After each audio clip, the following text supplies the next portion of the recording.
Aujourd'hui, nous commençons un nouveau cycle de vidéos sur la question de l'écologie.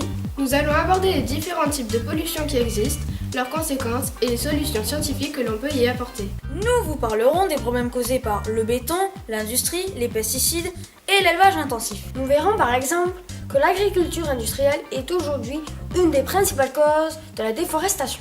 Nous vous informerons de la pollution de l'air et nous vous alerterons de la création d'un 7e continent de plastique dans l'océan Pacifique. Wow, elles vont être déprimantes en fait ces nouvelles vidéos. Ne t'en fais pas, Marin. Pour rester positif, nous parlerons des solutions qu'apporte l'agroécologie et l'éco-construction. Nous demanderons également quelles sont les solutions en termes d'énergie pour le futur. Mais tout d'abord, il faut que l'on vous parle du cœur du problème, l'effet de serre et le réchauffement climatique. À la base, l'effet de serre est un phénomène naturel. Lorsque les rayons du soleil entrent dans l'atmosphère, une partie d'entre eux rebondit sur la surface de la Terre. Les gaz, tels que le CO2, empêchent ensuite une partie des rayons de ressortir de l'atmosphère. C'est cet effet de serre qui permet de chauffer notre planète. Sans effet de serre, la Terre serait trop froide et la vie ne pourrait pas exister.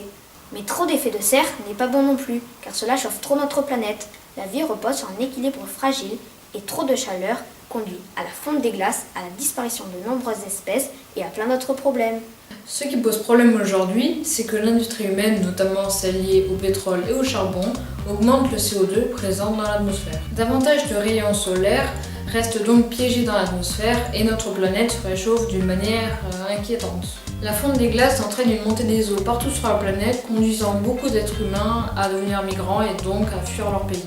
Aujourd'hui, de nombreuses espèces n'ont plus les bonnes conditions pour se développer. Par exemple, les insectes disparaissent par grand nombre et comme dans la nature tout est lié, le nombre d'oiseaux diminue également car les insectes constituent leur nourriture. Si on continue comme ça, en 2050, il fera 40 degrés 2 mois par an à Toulouse. Ouais, il fait trop chaud. Pour éviter tout cela, il faudrait changer nos habitudes.